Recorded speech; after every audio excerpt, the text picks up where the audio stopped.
Hello बच्चों, कैसे हो आप लोग। तो आज हम लोग बच्चों शुरू करने वाले हैं जो चैप्टर आपका एनसीईआरटी में है, aldehyde, ketone and carboxylic group के बारे में। Aldehyde, ketone and carboxylic group, ये जो चैप्टर है ये ऑर्गेनिक केमिस्ट्री में अगर चैप्टर वाइज बात करें तो ये सबसे ज्यादा इंपॉर्टेंट चैप्टर होता है, मोस्ट इंपॉर्टेंट।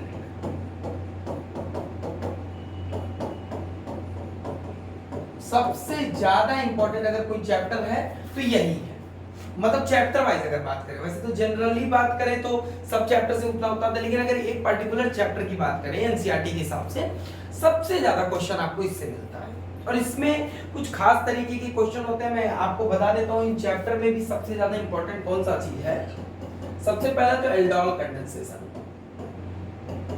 दूसरा है बच्चों कैनिजारो, तीसरा है रोसेनमुंड रिडक्शन,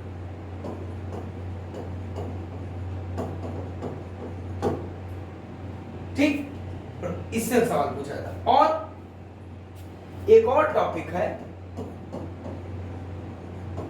टॉटोमेरिज्म। तो ये 4 हिट टॉपिक हैं जिनसे इस चैप्टर में बार बार रोटेट कर करके मैक्सिमम सवाल पूछे जाते हैं, ठीक। बारी बारी से हम लोग देखेंगे प्रीवियस ईयर के क्वेश्चन, उसमें यूज होने वाले सारे कॉन्सेप्ट मैं आपको सिखाऊंगा। बहुत मजा आने वाली है आज की क्लास में, अगर आप लोग पूरी क्लास को देखेंगे तो। और अगर जो बच्चे सीरियसली प्रिपरेशन करना चाहते हैं उनके लिए ये वीडियो, और जो ऐसे ही मौज मस्ती के लिए आते हैं टीचर्स को चेक कर ले तो उनके लिए भी वीडियो देख के जज कर सकते हैं, ठीक है। पढ़ते हैं आगे। एक बात बता देता हूं, मिनिमम 2 से 3 क्वेश्चंस हर साल, 2 से 3 क्वेश्चन हर साल इस टॉपिक से पूछे जाते हैं, हर साल। 2020 में भी देखेंगे तो पूछा गया। अभी देखते हैं क्वेश्चन हम लोग, ठीक है। पहला क्वेश्चन देखते हैं, identify compound x in the following sequence of reaction. जो फॉलोइंग सीक्वेंस है रिएक्शन है, इसमें आपको एक्स पहचानना है कि एक्स कौन सा है। देखो पहले, सबसे पहले देखो यहाँ पे टॉलुइन है, ठीक। टॉलुइन की रिएक्शन हम Cl2 सनलाइट के प्रेजेंस में करा रहे हैं। कहीं भी अगर सनलाइट दिख जाए यानी कि वहां पे फ्री रेडिकल का उत्सर्जन होगा। एक बात याद रखना, फ्री रेडिकल या मुक्त मूलक का उत्सर्जन होगा कहीं पे भी अगर आपको सनलाइट दिख जाए, HNO दिख जाए या सनलाइट दिख दे, ठीक। तो बन रहा है H, इसके बाद H बन रहा है। और जब H की हाइड्रोलिसिस करा दे रहे हैं मेरे प्यारे बच्चे, तो वहां पे क्या बन जा रहा है? बेंजल्डिहाइड बन जा रहा है। और पूछ रहा है कि इस रिएक्शन के बाद जो ये X बना था वो X क्या है। अच्छा, एक बात मैं आपको बता देता हूं कि ये जो वाटर है ना, वाटर जब एक कार्बन पे, जैसे देखो एक कार्बन पे जब 2 OH ग्रुप लगते हैं तो वहां से पानी निकल जाता है और कार्बन डबल बॉन्ड ऑक्सीजन बन जाता है, ठीक।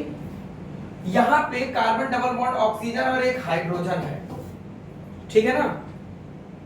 यानी कि इससे आप ये पता कर सकते हैं, जैसे देखो CH3 था, यहां पे Cl2 हम लोगों ने यूज किया, और यहां पे जो कंपाउंड बना Cl2 और HNO को यूज करने के बाद उसकी हाइड्रोलिसिस की तो एल्डिहाइड बन गया। तो यानी कि एल्डिहाइड तब बनता है बच्चों जब 2 OH ग्रुप आके लगते हैं इस कार्बन पे। अगर 3 OH ग्रुप आके लग जाते हैं बच्चों तो यहां से पानी निकल जाता है और ये क्या बना लेता है? एसिड ग्रुप बना लेता है। 3 OH ग्रुप अगर इस कार्बन पे लगेंगे तो वो एसिड बना लेगा, 2 OH ग्रुप इस कार्बन पे लगेंगे तो वो एल्डिहाइड बना लेगा। तो ये चीज अभी यहां से स्टार्ट करते हैं। 2 OH group aldehyde, 3 OH group acid. तो यहां पे एल्डिहाइड बना है तो कितने OH ग्रुप लगे होंगे? 2 OH ग्रुप लगे होंगे। अब 2 OH ग्रुप लगे हैं वाटर यहाँ पे न्यूक्लियोफाइल है, वो किसी को हटा के दो OH ग्रुप लगाएगा। क्या वाटर हाइड्रोजन को हटा सकता है? अगर वाटर हाइड्रोजन को हटा सकता तो यहीं सीधे रिएक्शन करा देते इससे ना, नहीं। OH माइनस या वाटर एक उस न्यूक्लियोफाइल को वहां से बाहर निकालता है लिविंग ग्रुप के फॉर्म में जो स्टेबल लिविंग ग्रुप हो, यानी कि किसी अच्छे एसिड का कंजुगेट बेस हो। तो बेसिकली वो आपसे पूछना चाहता है कि इस X में ऐसा क्या था जिसमें से वाटर आके दो मॉलिक्यूल लग गया। तो बच्चों अगर एक OH लगाना है तो एक Cl का होना जरूरी था, और अगर दो OH लगाना है तो दो Cl का होना जरूरी था। यहां पे हमने कितने OH लगाए हैं तब एल्डिहाइड बना है? दो। तो यानी कि वाटर को कितने वाटर मॉलिक्यूल इस कार्बन पे लगाना होगा? दो OH के लिए दो लगाना होगा, और एक वाटर मॉलिक्यूल लगाने के लिए एक Cl माइनस को निकालना होगा, क्योंकि हम एक स्टेबल लिविंग ग्रुप को निकालेंगे, H माइनस को नहीं निकाल सकते। तो दो वाटर को ऐड करने के लिए कितने Cl को निकालना पड़ेगा? दो Cl को निकालना पड़ेगा। अब देख लीजिए ऑप्शन में किसमें दो Cl है, यहाँ पे एक Cl डायरेक्टली अटैच है, ये नहीं होगा। यहाँ पे एक Cl है, ये तो OH बन जाता है। यहाँ पे तीन Cl है। अगर इसकी हाइड्रोलिसिस हम लोग करा देंगे बच्चों तो बेंजोइक एसिड बना लेगा। तो ये भी नहीं था, तो कौन सा हो गया? सी वाला। दो Cl थे, वाटर की हाइड्रोलिसिस कराए, दो Cl की जगह पे दो OH ग्रुप लग गए, और दो OH ग्रुप लगे तो पानी निकल गया, और क्या बन गया? बेंजोइक बन गया। ठीक, तो पहला क्वेश्चन आप लोगों को क्लियर हो गया पहले बच्चे। अगले क्वेश्चन की तरफ चलते हैं। देखो ये है अगला क्वेश्चन, देख लीजिए एक बार आप लोग।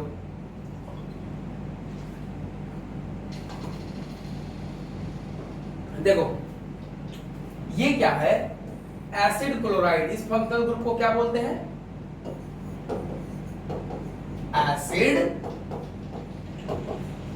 क्लोराइड। क्या बोलते हैं इस फंक्शनल ग्रुप को? Acid chloride. इसकी रिएक्शन हम मतलब H2 से रिएक्शन कराने का मतलब हाइड्रोजनेशन करा रहे हैं in the present of PDBaSO4। PDBaSO4 किसकी तरह इस्तेमाल करते हैं? कैटलिस्ट की तरह इस्तेमाल करते हैं, और ये अटैक करता है। और इस रिएक्शन में पूछ रहा है क्या बनेगा।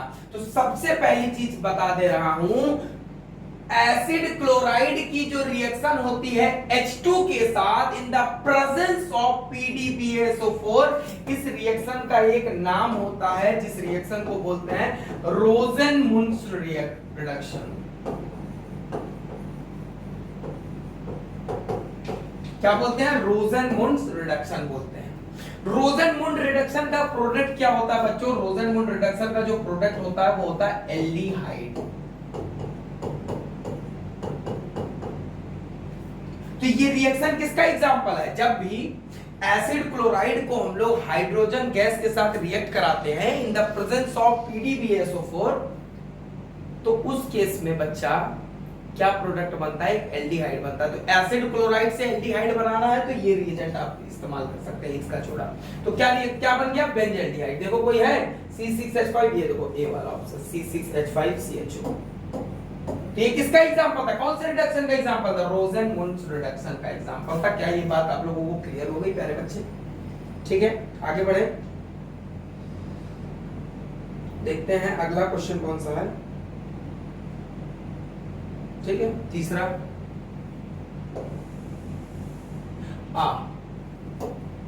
इसमें पूछ रहा है which alkene on ozonolysis gives propanal and acetone. ठीक है, देखो प्रोपेनल और एसीटोन मैंने क्या तुमको बताया था? अगर ऐसे है तो सिंपली इसको ब्रेक करो, यहां पे दो OH लगा दो और यहां पे दो OH लगा दो ओजोनोलिसिस में। अब एक OH तो स्टेबल नहीं होगा तो पानी निकाल दो, क्या बना लेगा? सिंपल ये करना था आप लोगों को। अब ये बनाना चाह रहा है तो इसमें तुमको किस देख लो किसमें, जैसे यहाँ पे डबल बॉन्ड देखो थोड़ा गलत लग गया है। ठीक है, देख लो किसमें बनेगा। अगर इस वाले की ओजोनोलिसिस में कराऊं तो यहां से काट के इस पे एक OH लगा दूं और इस पे एक OH लगा दूं, और यहां पे एक OH लगा दूं और यहां पे एक OH लगा दूं, तो ये क्या बन जाएगा बच्चों? CH3CH2 C double bond OH। क्या बन गया? प्रोपेनल बन गया। और इसमें जो 2 OH लगाया है, और यहां से जब पानी निकाल दोगे तो ये क्या बनेगा, एसीटोन। तो यहाँ पे एसीटोन, यहाँ पे प्रोपेनॉल। तो ये दोनों बनाने के लिए किसकी हाइड्रोलिसिस करनी पड़ेगी हमको, एक की हाइड्रोलिसिस करनी पड़ेगी। क्या ये बात आपको क्लियर हो गया बच्चों? ठीक है, ओजोनोलिसिस में यही किया करो। देखो ओजोनोलिसिस करने का मैं तुमको तरीका बता दे रहा हूँ कैसे करना। जैसे अगर मान लो इस कंपाउंड की एक ओजोनोलिसिस बोली गई है,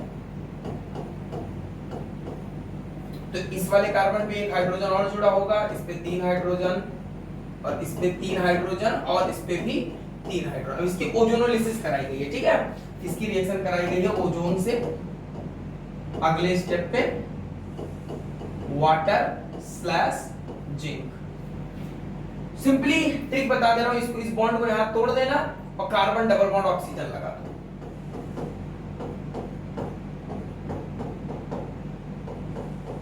ये क्या बन गया, एसीटोन बन गया। कार्बन डबल बॉन्ड ऑक्सीजन लगा दो तो ये बन गया CH3 C double bond OH।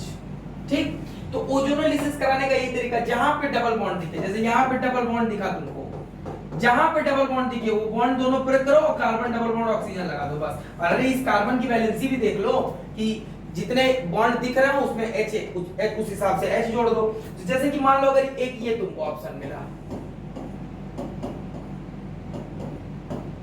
ठीक, पूछा कि इसकी ओजोनोलिसिस कराओ, क्या करो, ये डबल बॉन्ड तोड़ दो और डबल बॉन्ड ऑक्सीजन लगा दो। तो ये इस तरफ भी कीटोन बन गया, एसीटोन जिसको कह सकते हैं, और इस तरफ भी क्या बन गया, एसीटोन बन गया। ठीक, ये तरीका होता है बच्चों ओजोनोलिसिस के रिएक्शन कराने का। हो सक मे भी यह बात आपको क्लियर हो गई हो प्यारे बच्चे। अच्छा, ये क्वेश्चन देखो, reaction between benzaldehyde and acetophenone in presence of dilute NaOH is known as. देखो बच्चों, अब ये क्वेश्चन मैं 2020 में आया हुआ, तो मैं थोड़ा सा समय तुमको दूंगा कि ये क्वेश्चन तुम लोग खुद से कर सको। ठीक है, तो क्या ये क्वेश्चन तुम लोग खुद से कर सकते हो? बोलो, बोलिए। बहुत, ये पिछले साल ही आया था, तो बहुत सारे बच्चों ने पिछले साल तो एग्जाम दिया ही होगा नीट का। ठीक है, तो जिन बच्चों ने पिछले साल एग्जाम दिया था तो ये क्वेश्चन एक बार देखा होगा। ठीक है, पूछ रहा है reaction between benzaldehyde and acetophenone in the presence of dilute NaOH is known as. NEET 2020 में, पिछले ही साल, मतलब इससे पहले वाला जो नीट हुआ उसी में ये क्वेश्चन पूछा गया है। चलो इसको करते हैं, सॉल्व करने की कोशिश करते हैं। एक क्या है, बेंजल्डिहाइड है, ठीक है, और एक क्या है, एसिटोफिनॉन है।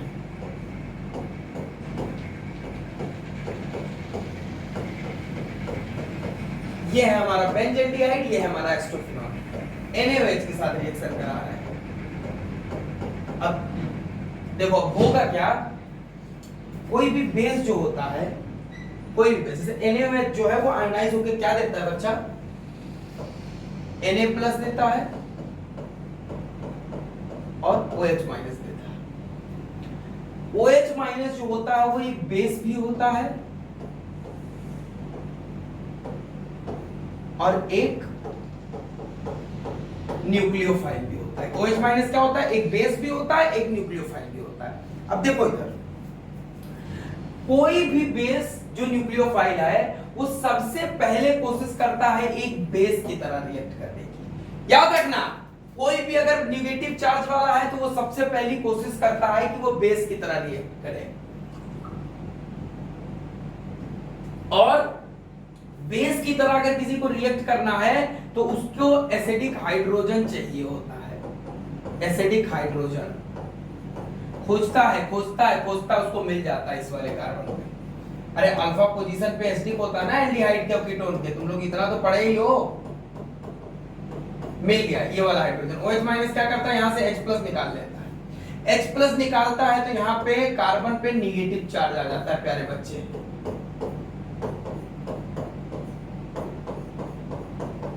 कार्बन पे क्या आ जाता है, नेगेटिव चार्ज आता है। जब निगेटिव चार्ज आता है तो इस स्पीशीज को हम लोग बोलते हैं बच्चों इनोलेट आयन। ठीक है, अब ये न्यूक्लियोफाइल है, अब ये जाके अटैक करता है इसके कार्बन पे। ठीक है, यहीं तक बता रहा हूं, इसका प्रोडक्ट क्या होगा वो नहीं बता रहा हूं। ये कार्बन पे जाके ये कार्बन जो है इनोलेट आयन का, ये जाके इस पे अटैक करता है। ठीक,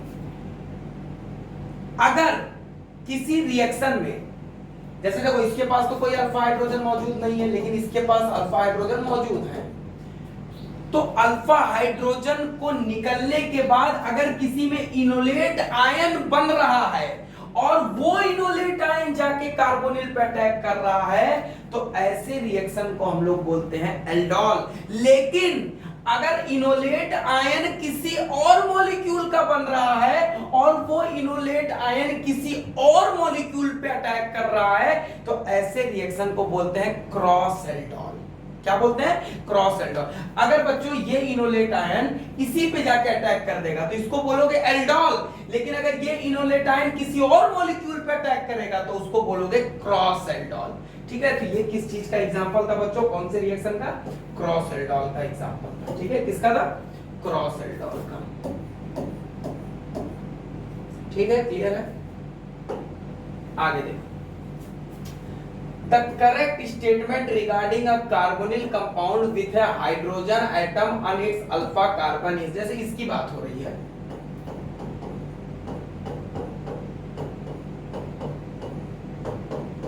ठीक है, ये है अल्फा कार्बन है, अल्फा कार्बन पे अल्फा हाइड्रोजन मौजूद है। ठीक है, देखो पूछा है कि a carbonyl compound with a hydrogen atom on its alpha carbon rapidly equilibrate with its corresponding enol and this process is known as carbonylation। क्या ये स्टेटमेंट सही है बच्चों? आप भी लोग बता दो इसमें क्या दिमाग लगाना। क्या जो यहां से H+ निकल के यहां जाके लग जाता है और ये बनता है CH2COH, क्या इस प्रोसेस को हम लोग कार्बोनिलेशन बोलते हैं? नहीं। आपके दिमाग में आ गया होगा कि इसको क्या बोलते हैं, आप लोग बोल भी रहे होंगे, हो सकता है कमेंट भी कर रहे हो। ठीक है, तो ये स्टेटमेंट। अगला देखो, a carbonyl compound with a alpha hydrogen atom on its alpha carbon rapidly equilibrate with its corresponding enol and this process is known as keto enol tautomerization. कहोगे यस सर। जो ये वाली प्रोसेस होती है ना sir, कि alpha position से H+ निकल के निगेटिव चार्ज आएगा, ये इसके साथ बॉन्ड बनाएगा, ये इधर शिफ्ट होगा और H यहां लग जाएगा, इस प्रोसेस को सर हम लोग टॉटोमराइजेशन बोलते हैं। तो कौन सा ऑप्शन सही हो जाएगा इस केस में बच्चा लोग? बी वाला ऑप्शन सही हो जाएगा। ठीक है ना? कोई दिक्कत? कोई दिक्कत नहीं होनी चाहिए। आगे बढ़ते हैं प्यारे बच्चे। अगला देखो, हाँ, the product formed by the reaction of an aldehyde with a primary amine is, देखो क्या पूछ रहा है।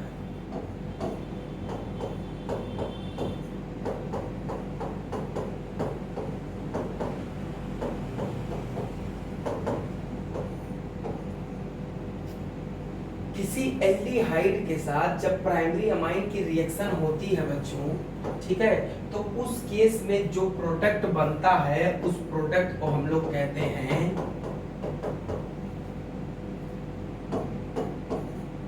उस प्रोडक्ट को हम लोग क्या कहते हैं बच्चों? सिफ बेस कहते हैं। इसको क्या कहते हैं? इस प्रोडक्ट को क्या कहते हैं बच्चों? सिफ बेस कहते हैं।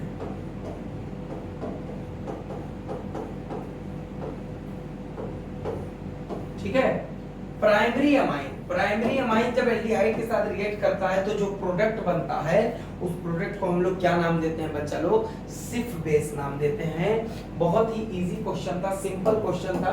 नीट फेज 1 2016 में पूछा गया हुआ ये सवाल था। ठीक है, नीट में पूछा गया था, 2016 वाला जो नीट हुआ था 2016 में, उसमें पूछा गया था, जब 2 फेजेस में नीट हुए थे। वही जब मैं आपको कहानी बताया था, हाई कोर्ट वाला जो सुप्रीम कोर्ट में जो मामला गया था, आज से 4-5 साल पहले भाई लगभग हर नीट में कोई ना कोई प्रॉब्लम आती थी। 2015 में पेपर आउट हो गया, 2016 में कोर्ट का वर्डिक्ट आ गया, 17 में सब कुछ नॉर्मल रहा, एक बार नीट हुआ, फिर 18 आया, 18 में भी एक बार नीट हुआ, 19 में आ गया तूफान उड़ीसा में, तो एक बार पूरे इंडिया में नीट हुआ, एक बार उड़ीसा में अलग हुआ। 2020 में कोविड-19, तो एक बार नीट हुआ, उसके बाद फिर नीट हुआ उन बच्चों के लिए जो बच्चे क्या बोलते हैं कोविड की वजह से एग्जाम नहीं दे पाए थे। तो दो दो बार नीट हो रहा है। देखो इस बार क्या होता है, भगवान ना करे, खुदा ना करे, अल्लाह ना करे, वाहिगुरु ना करे कि इस बार भी ऐसी नौबत आए। इससे बहुत मेंटल प्रेशर हो जाता है बच्चों पे। जो बच्चे मेहनत से एग्जाम देते हैं, एग्जाम देने के बाद रिलैक्स हो जाते हैं, फिर आती है कि फिर से होगा नीट, तो उनको बहुत दिक्कत होता है। ठीक, तो इसीलिए भगवान करे कि ऐसा कुछ ना हो। चलो आगे देखते हैं। Which one is most reactive toward nucleophilic addition reaction? अच्छा देखो, नेक्स्ट पेज ही पे बता रहा हूं।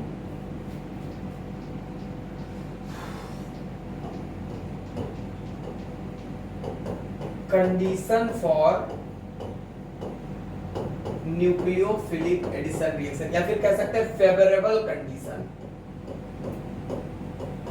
Favourable condition for nucleophilic addition reaction.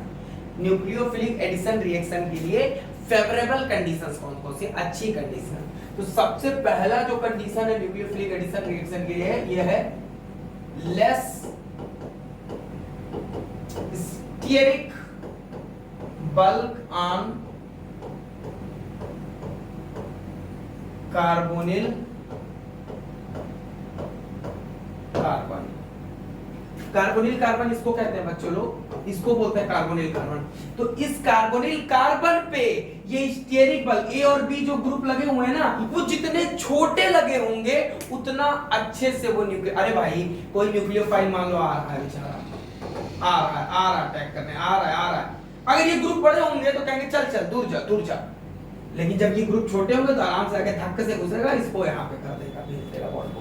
तो जितना कार्बोनिल कार्बन के दोनों तरफ ग्रुप जितने छोटे लगे होंगे, जितना उनका स्टीयरिक बल कम होगा, उतना फास्ट ये न्यूक्लियोफिलिक एडिशन रिएक्शन होगी। ठीक है, अगली फेवरेबल कंडीशन होती है बच्चों मोर positive charge on carbonyl carbon. जो कार्बोनिल वाला कार्बन है, जैसे मान लीजिए एक ये है, यहाँ पे CH3 ग्रुप लगा हुआ है, ठीक, CH3 का प्लस आई इफेक्ट होता है, और एक मान लीजिए ये है CH2 NO2।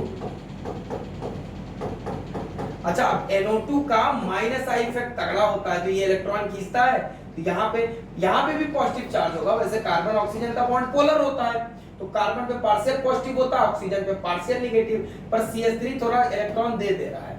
लेकिन इस केस में इस पे पार्शियल पॉजिटिव होगा, इस पे पार्शियल नेगेटिव। CH2 जितना देने की कोशिश करेगा, NO2 माइनस उतना ज्यादा खींच लेगा, तो इस पे पॉजिटिव चार्ज जो है वो और ज्यादा क्या हो जाएगा, इंक्रीज। तो कौन ज्यादा इसमें फास्ट देगा, जिसके ऊपर पॉजिटिव। अरे भाई तुम बताओ, तुम खुद को सोचो, मैं एक न्यूक्लियोफाइल हूं, मेरे ऊपर इलेक्ट्रॉन की एक्सेस है, तो तुम कहां जाओगे, उसके पास जाओगे ना जिसके पास इलेक्ट्रॉन की कमी ज्यादा हो। क्योंकि मान लो तुम इलेक्ट्रॉन अपना इतना सारा लेके गए, रख लो, तो कहेगा नहीं इतना तो नहीं चाहिए मुझे, ठीक। तो न्यूक्लियोफाइल देखता है उस कार्बन पे जाऊं जिस पे पॉजिटिव चार्ज ज्यादा है, क्योंकि पॉजिटिव चार्ज जिस पे ज्यादा होगा तो न्यूक्लियोफाइल और पॉजिटिव चार्ज के बीच में अट्रैक्शन उतना ज्यादा होगा। F is equal to 1/4 pi epsilon naught Q1 Q2 upon R square। कहता है तू बच्चों कि केमिस्ट्री में भौतिक सेक्शन होते हैं, सर नहीं होते हैं, फिजिक्स ही लगा ले भाई। इसके ऊपर पॉजिटिव चार्ज कम है, इसके ऊपर पॉजिटिव चार्ज ज्यादा है, तो न्यूक्लियोफाइल के ऊपर तो चार्ज कांस्टेंट है, तो ये इसके साथ ज्यादा अट्रैक्ट करेगा कि ये इसके साथ। अबे Q1 Q2 में जिसका प्रोडक्ट ज्यादा होगा वहां पे ये फोर्स ज्यादा लगेगा, जहां फोर्स ज्यादा लगेगा वहां अट्रैक्ट भी तो जल्दी होगा, तो इससे जल्दी अट्रैक्ट होगा। तो दो कंडीशन इंपॉर्टेंट है, less steric bulk on carbonyl carbon, दूसरा more positive charge on carbonyl carbon. अब चल देखते हैं कि किस केस में मामला अपना सटीक बैठ रहा है। यहाँ पे CH3 बेंजीन, एक तरफ हाइड्रोजन एक तरफ बेंजीन, यहाँ पे एक तरफ बेंजीन, इधर CH3। CH3 क्या करेगा, ऑर्थो और पैरा पे नेगेटिव चार्ज क्रिएट, यहाँ पे NO2 ग्रुप लगा हुआ है, यहाँ पे ऑर्थो पे और पैरा पे ये पॉजिटिव चार्ज क्रिएट करेगा। तो स्टेरिक बल्क जो अगर देखोगे तो इसमें सबसे ज्यादा स्टेरिक बल्क है, सबसे ज्यादा स्टेरिक बल्क, 2014 में पूछा गया क्वेश्चन। सबसे ज्यादा स्टेरिक बल्क किसमें है, इस वाले में सबसे ज्यादा स्टेरिक बल्क है। इन तीनों में लगभग सेम है, लेकिन यहाँ पे बेंजीन रिंग है सिर्फ, यहाँ पे ये तो माइनस चार्ज क्रिएट कर दे रहा है, और ये माइनस चार्ज जब इस कार्बन पे क्रिएट होगा तो इस कार्बन पे भी माइनस आने लगेगा, लेकिन यहाँ पे ये क्या कर रहा है, इस पे पॉजिटिव चार्ज क्रिएट करेगा। तो जब इस कार्बन पे पॉजिटिव चार्ज आ जाएगा तो ये इस कार्बन से इलेक्ट्रॉन खींचने लगेगा, और यही है कार्बोनिल कार्बन, इस पे पॉजिटिव चार्ज जो है वो और ज्यादा क्या करने लगेगा, पॉजिटिव चार्ज इस पे सबसे ज्यादा होगा, इस पे पॉजिटिव चार्ज बहुत कम होगा, और इस पे पॉजिटिव चार्ज थोड़ा ठीक ठाक होगा। सबसे ज्यादा पॉजिटिव चार्ज इस पे, फिर इस पे, फिर इस पे होगा, इन तीनों में, उसकी तो बात ही नहीं करते हैं। तो सबसे ज्यादा पॉजिटिव चार्ज इस पे, स्टेरिक बल्क जो है, जो स्टेरिक बल्क है वो तीनों में बराबर ही है, लेकिन पॉजिटिव चार्ज इसमें ज्यादा है, तो सबसे फास्ट कौन रिएक्ट करेगा, डी वाला रिएक्ट करेगा, ठीक ना। अच्छा ये क्वेश्चन अच्छा इंपॉर्टेंट है थोड़ा।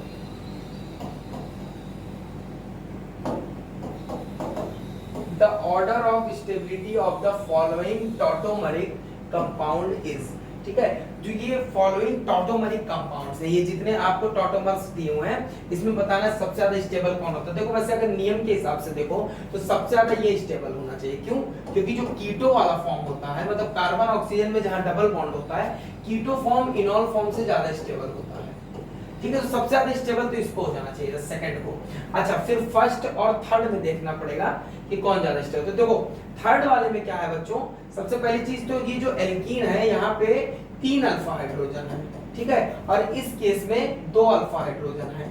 तो एल्कीन की इनॉल फॉर्म में देखते हैं कि जो एल्कीन बन रहा है उसमें अल्फा हाइड्रोजन कितने हैं, यहाँ पे कितने, 2 अल्फा हाइड्रोजन है, यहाँ पे कितने, 3 अल्फा हाइड्रोजन है, तो ये वाला ज्यादा स्टेबल होगा। तो होना क्या चाहिए था, सबसे ज्यादा इसको स्टेबल, सबसे ज्यादा सेकंड को स्टेबल होना चाहिए था, फिर थर्ड को होना चाहिए था, फिर फर्स्ट को होना चाहिए था। तो कोई ऑप्शन है, हाँ ये वाला है, बी वाला है। लेकिन होता क्या बच्चों, ये जो थर्ड वाला है ना, इसमें इस हाइड्रोजन और इस ऑक्सीजन के बीच में इंट्रामोलिक्यूलर हाइड्रोजन बॉन्डिंग हो जाती है, इंट्रामोलिक्यूलर,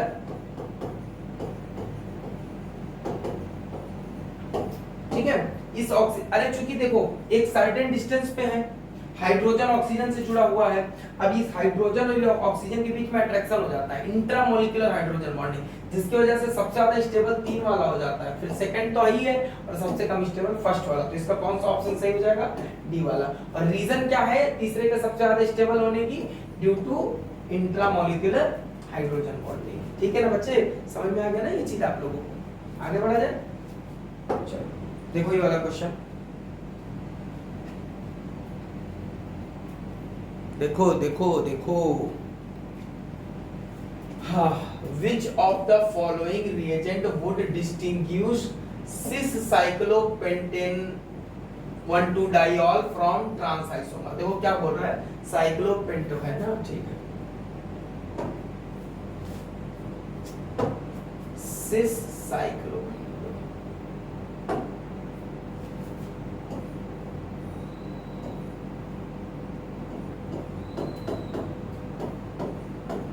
ये मान लो सिस साइक्लोपेंटेन 1,2-डाइऑल है, ठीक है, और ये है ट्रांस वाला,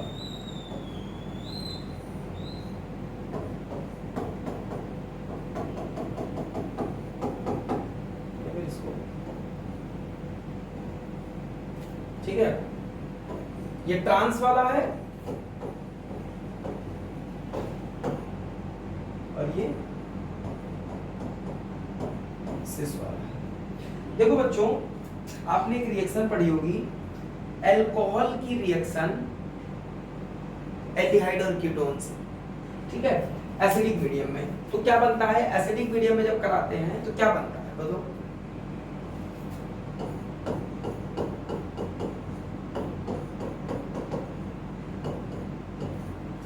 एस्टोन से करा रहे हैं रिएक्शन, ठीक। तो उस केस में बच्चों वैसे तो 2 ईथर ग्रुप, मतलब ईथर ग्रुप के फॉर्म में आके इसमें लग जाता है, ठीक है, यहाँ पे वाटर निकलेगा और ईथर ग्रुप के फॉर्म में आके। अच्छा देखो होता क्या है कि ये इसके साथ रिएक्ट कर जाता है, ठीक है, ये किसके साथ क्या कर जाता है, रिएक्ट कर जाता है और क्या बना लेता है,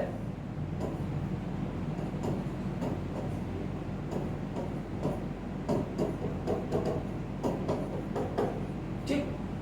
लेकिन ये चीज तब पॉसिबल होती है जब दोनों OH ग्रुप सेम साइड में हो, क्योंकि जब दोनों OH ग्रुप सेम साइड में होंगे तो यहाँ पे आएगा इसके साथ बॉन्ड बना। लेकिन अगर ऐसे कंडीशन होगी, एक OH ऊपर एक OH नीचे, तब ये ऑक्सीजन के साथ एस्टोन के साथ बॉन्ड नहीं बना पाता।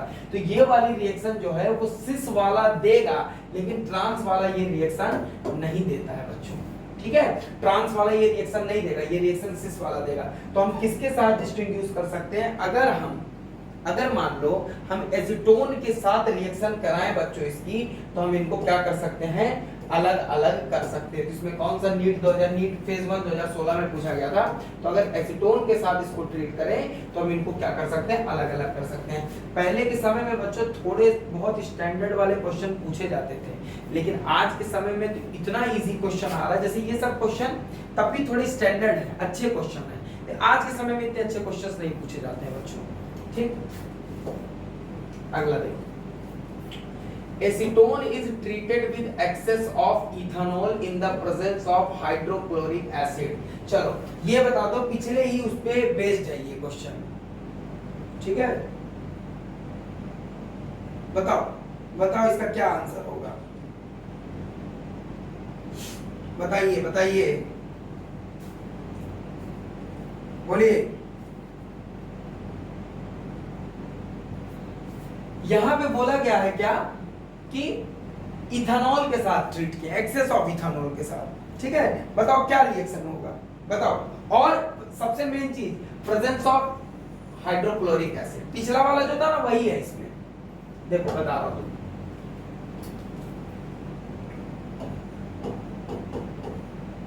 जैसे मान लो ये एल्डिहाइड या कीटोन है, इसकी रिएक्शन जब हम अल्कोहल से कराते हैं बेसिक मीडियम में, तो ये बेस क्या करता है, यहां से H+ निकालता है और ये बना देता है RO-, ठीक है। ये न्यूक्लियोफाइल, स्ट्रॉन्ग न्यूक्लियोफाइल इस कार्बन पे अटैक करता है, ये डबल बॉन्ड यहां चला जाता है, O पे माइनस चार्ज, OR, ठीक है। अगले स्टेप पे ये O- क्या करता है, वाटर से H+ खींच लेता है और ये बना लेता है बेसिक मीडियम में। और इसको क्या बोलते हैं बच्चों, हेमी एसिटल बोलते हैं। इसको क्या बोलते हैं, हेमी एसिटल। हेमी एसिटल का फॉर्मेशन कब होता है बच्चे, हेमी एसिटल का फॉर्मेशन होता है जब एल्डिहाइड या कीटोन अल्कोहल के साथ रिएक्ट करते हैं इन अ बेसिक मीडिया। एल्डिहाइड या कीटोन जब अल्कोहल के साथ रिएक्ट करेंगे इन बेसिक मीडियम, तब बनता है हेमी एसिटल, ठीक। लेकिन देख,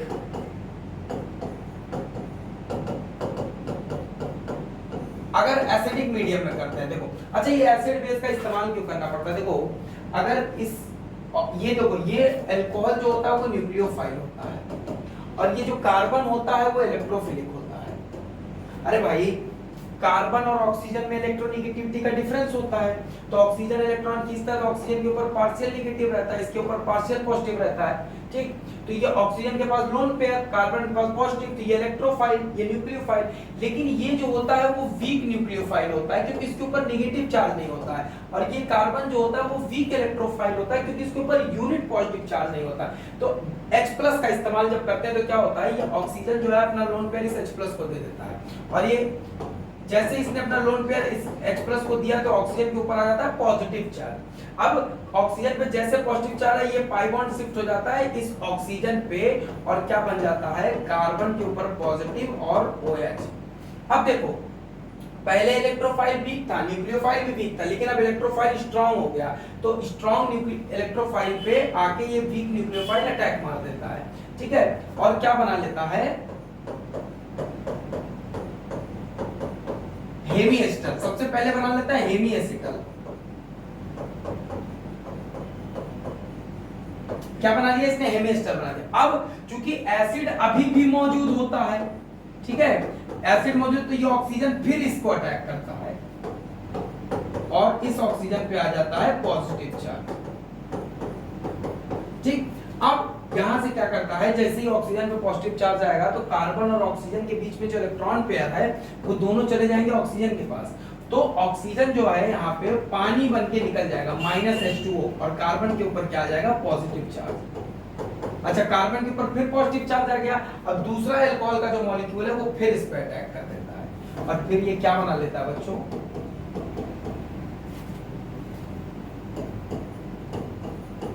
ये जो कंपाउंड बना है इसको बोलते हैं एसिटल।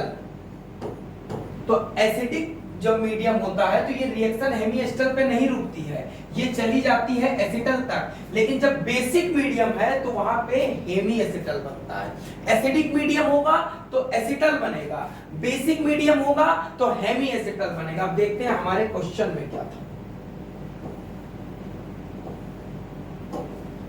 ठीक है, तो ये वाला आप देखो कौन सा हेमी एस्टर, इसमें क्या कर रहा है, इसकी रिएक्शन करा रहे हैं, किसकी, एसीटोन की।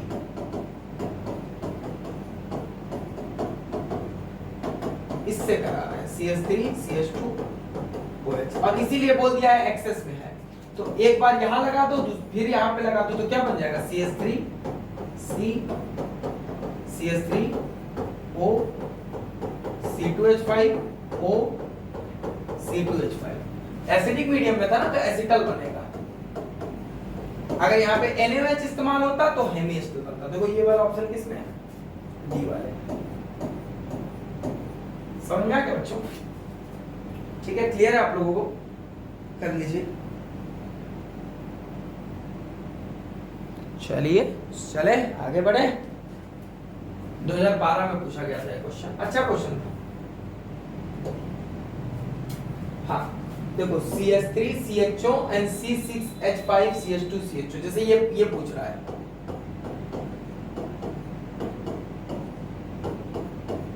ये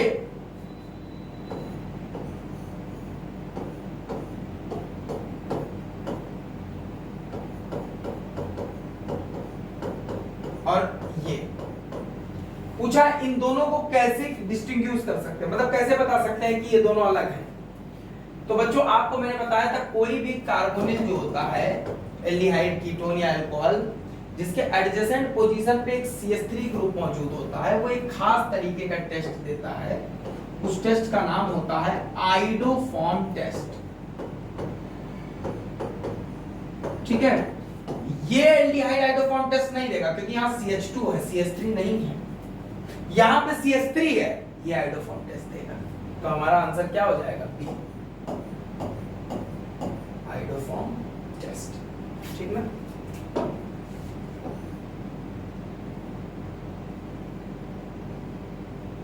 अभी कई सारे क्वेश्चन बचे, चलो। हाँ तो ये देखो, ये क्वेश्चन है, इसको बोलते हैं हाइड्रोजन। NH2 NH2 को बोलते हैं हाइड्रोजन।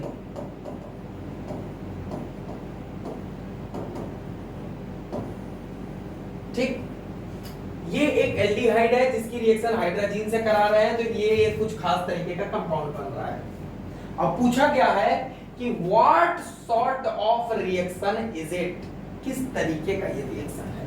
पहला है इलेक्ट्रोफिलिक एडिशन एलिमिनेशन, दूसरा है फ्री रेडिकल एडिशन एलिमिनेशन, तीसरा इलेक्ट्रोफिलिक सब्स्टिट्यूशन एलिमिनेशन, और चौथा है न्यूक्लियोफिलिक एडिशन और एलिमिनेशन। मेंस 2012, अरे वो आईटी मेंस मत समझना, मेंस 2012 का मतलब है AIPMT मेंस 2012 में पूछा गया है। पहले AIPMT 2012 तक बच्चों दो पार्ट में होती थी, AIPMT प्री, AIPMT मेंस। तो ये AIPMT मेंस 2012 का क्वेश्चन है। अब देखो इसमें ये क्वेश्चन, अगर तुम लोगों को, बहुत लोगों को इसमें प्रॉब्लम होगी, मैं इतना 100% श्योर कह रहा हूँ। कोई कहेंगे नहीं हमको नहीं है, तो तुमको इसलिए नहीं है क्योंकि तुम आंसर देख चुके हो। जो पढ़ के क्वेश्चन कर रहे हैं, बहुत सारे ऐसे लोग होंगे हमारे साथ, वैसे तो कम ही लोग हैं, लेकिन जो बहुत लोग बच्चे ऐसे होंगे जो पढ़ के आंसर देते होंगे, सोचते होंगे मैं दूंगा तो पढ़ के दूंगा, ऐसे नहीं आंसर देख के, क्योंकि तो एग्जाम में थोड़ी ना आंसर देख पाओगे, अपने साथ ही धोखा देते हैं। तो उनके लिए मैं बता रहा हूँ कि अभी मैं आपको ये रिएक्शन करके दिखाता हूँ, ये रिएक्शन कैसे होता है, उसके बाद आप खुद ही बताओगे कि सर ये कौन सा पाथ है। जैसे मान लो ये है एक एल्डिहाइड, ठीक, ये एक एल्डिहाइड है। इसकी रिएक्शन NH2 से कराते हैं। बता दे रहा हूँ बच्चों, ये जो रिएक्शन होती है वो स्लाइटली एसिडिक मीडियम में होती है। ठीक है, यहाँ पे स्लाइटली एसिडिक मीडियम। तो अब क्या करते हैं, जैसे देखो नाइट्रोजन पे लोन पेयर, तो ये नाइट्रोजन न्यूक्लियोफाइल है, ठीक है, और इस कार्बन पे पार्शियल पॉजिटिव चार्ज होता है, तो ये क्या है, इलेक्ट्रोफाइल है।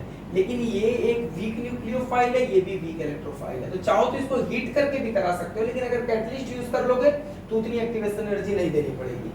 ये क्या होता है, ऑक्सीजन जो दो लोन पेयर होते हैं ये इस H+ को दे देते हैं। तो इस ऑक्सीजन ने जब H+ को दिया अपना इलेक्ट्रॉन पेयर, तो ऑक्सीजन के ऊपर कौन सा चार्ज आ गया, पॉजिटिव चार्ज आ गया। ऑक्सीजन के ऊपर जैसे पॉजिटिव चार्ज, ये पाई बॉन्ड शिफ्ट हो गया इस ऑक्सीजन पे। ठीक, अभी तक ये कोई रिएक्शन नहीं हो रही है बच्चों, याद रखना। और इस कार्बन पे आ गया पॉजिटिव चार्ज। अभी तक तो H+ तो कैटलिस्ट है ना, अभी तो कैटलिस्ट इन्वॉल्व है, तो ये अभी रिएक्शन शुरू होगी। अब इस कार्बन पे आ गया पॉजिटिव चार्ज, ये एक स्ट्रॉन्ग इलेक्ट्रोफाइल बन गया है। भले ये वीक है लेकिन एक स्ट्रॉन्ग होता तो चल जाता। अब नाइट्रोजन आके इस कार्बन पे मारेगा अटैक, ठीक है। जैसे इस नाइट्रोजन ने, अच्छा ये नाइट्रोजन क्या है, न्यूक्लियोफाइल है, ठीक है, और न्यूक्लियोफाइल अटैक कर रहा, तो attack of nucleophile, attack of nucleophile हो गया। अब देखो बच्चा, अच्छा जैसे नाइट्रोजन ने अपना लोन पेयर इसको दिया, तो नाइट्रोजन के ऊपर भी आ गया पॉजिटिव चार्ज, ठीक है, नाइट्रोजन के ऊपर भी पॉजिटिव, इस पे OH ग्रुप। अब जैसे नाइट्रोजन के ऊपर पॉजिटिव चार्ज आया, यहां से ये नाइट्रोजन और हाइड्रोजन के बीच का जो हाइड्रोजन है उसने अपना इलेक्ट्रॉन पेयर नाइट्रोजन को देके ये निकल गया -H+ के फॉर्म में। ध्यान देना, एक OH लगा है, इधर एक NH NH2। मैंने बोला ना आपको कि जब तक H+ मौजूद है, अभी H+ तो मौजूद ही है, एसिडिक मीडियम है, तो H+ क्या करेगा, फिर से ऑक्सीजन अपना लोन पेयर इस H+ को दे देगा। अब ऑक्सीजन के ऊपर आ गया पॉजिटिव चार्ज, अब H2O के फॉर्म में है ऑक्सीजन, पॉजिटिव चार्ज है बच्चा, तो ये क्या होगा, यहां से वाटर निकल जाएगा, दोनों इलेक्ट्रॉन पेयर शिफ्ट हो जाएंगे ऑक्सीजन पे, और यहां पे क्या हो गया, -H2O, वाटर निकल गया, एलिमिनेशन ऑफ वाटर।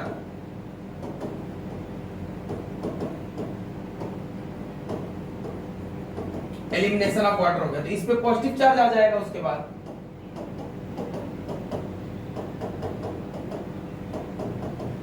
ठीक है, अब जैसे इस पे पॉजिटिव चार्ज है, नाइट्रोजन अपना लोन पेयर यहां डाल देगा, उसके बाद कार्बन का पॉजिटिव चार्ज खत्म, लेकिन अब नाइट्रोजन पे पॉजिटिव चार्ज आ गया, ठीक है। अब नाइट्रोजन पे पॉजिटिव चार्ज आया, तो नाइट्रोजन और हाइड्रोजन के बीच का ये जो इलेक्ट्रॉन पेयर है, ये दोनों चला जाएगा नाइट्रोजन के ऊपर, यहां से फिर -H+ बाहर निकल जाएगा, और क्या बन जाएगा, RC+N NH2, हाइड्रोजन बन जाएगा, ठीक। अच्छा एक और चीज ध्यान देना, एसिड जो होता है ना, इस केस में एसिड वो एक कैटलिस्ट की तरह इस्तेमाल होता है, और कैटलिस्ट की जो कंसंट्रेशन होती है बच्चों, वो कभी बढ़ती घटती नहीं है। लेकिन यहाँ पे हमने इसको यूज कर लिया था, देखो, लेकिन जब यूज किया था यहाँ पे, लेकिन यहाँ पे इस नाइट्रोजन ने फिर से H+ निकाल दिया, तो एक H+ यूज किया, यहाँ निकाल दिया, तो रीजनरेशन ऑफ कैटलिस्ट हो रहा है। यहाँ पे देखो फिर यूज किया, तो फिर यहाँ पे निकाल दिया हम लोगों ने, तो कैटलिस्ट की कंसंट्रेशन कभी नहीं कम होती। अब देखो ये रिएक्शन में हुआ क्या, सबसे पहले स्टेप पे क्या हुआ, एक एडिशन हुआ, किसका एडिशन हुआ, अटैक ऑफ न्यूक्लियोफाइल, न्यूक्लियोफाइल का एडिशन हुआ पहले स्टेप में, और इस स्टेप में क्या हो रहा है, एलिमिनेशन हो रहा है वाटर का। तो पहले एडिशन हुआ, किसका एडिशन, न्यूक्लियोफाइल का एडिशन, फिर क्या हो रहा है, एलिमिनेशन वाटर का, ठीक है। अब चलते हैं अपने क्वेश्चन की तरफ।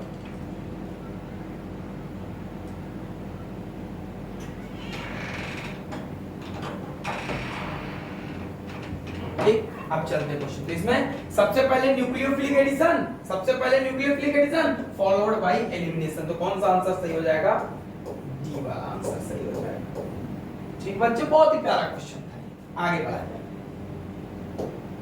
ठीक है, अच्छा देखो पूछा, Clemmensen reduction of a ketone is carried out in presence of which of the following. अरे क्लीमेंसन रिडक्शन बच्चों सिंपल है, जिंक Hg विद HCl। मैंने आपको बताया था कोई भी डी ब्लॉक का एलिमेंट जो होता है, डी ब्लॉक का एलिमेंट, जब डी ब्लॉक के एलिमेंट को HCl के साथ रखा जाता है तो ये किसकी तरह बिहेव करता है, एक रिड्यूसिंग एजेंट की तरह बिहेव करता है। ठीक, चलो हाँ, the order of reactivity of phenyl magnesium bromide, phenyl magnesium bromide इसको कहते हैं PHMgBr। अब ये क्या है, ये एक न्यूक्लियोफाइल है। अब पूछा गया है इनसे तीनों से रिएक्शन का ऑर्डर क्या होगा। मैंने आपको क्या बताया था, आपको देखना है स्टेरिक बल किसमें कम है और पॉजिटिव चार्ज, वही तो न्यूक्लियोफिलिक एडिशन का ऑर्डर होता है। सबसे कम स्टेरिक बल इसमें है, फिर इसमें है, फिर इसमें है। सबसे फास्ट फर्स्ट रिएक्ट करेगा, फिर सेकंड रिएक्ट करेगा, फिर थर्ड रिएक्ट करेगा। इसी तरीके का एक क्वेश्चन मैं कर चुका हूं, इसीलिए इस पे ज्यादा समय नहीं बर्बाद कर रहा हूं। देख लीजिए इस क्वेश्चन, समझ में आ गया ना आप लोगों को? ठीक है ना, आगे बढ़े बच्चे, आगे। The reaction that does not give benzoic acid as the major product। अच्छा, इसमें मुझे सीधे सीधे एक जगह PCC दिख गया। जो PCC होता है वो माइल्ड ऑक्सीडाइजिंग एजेंट होता है। क्या होता है? माइल्ड, हल्का फुल्का ऑक्सीडाइजिंग एजेंट होता है बच्चों। ये क्या कर पाएगा ना, इसको सिर्फ एल्डिहाइड तक लेके जा पाएगा। याद रखना, पीसीसी प्राइमरी अल्कोहल को एल्डिहाइड तक ले आ पाता है, इसके आगे नहीं ले पाता। तो इसका क्या सही आंसर हो जाएगा? सी हो जाएगा। ठीक है, देखते हैं। ओ खत्म खत्म खत्म।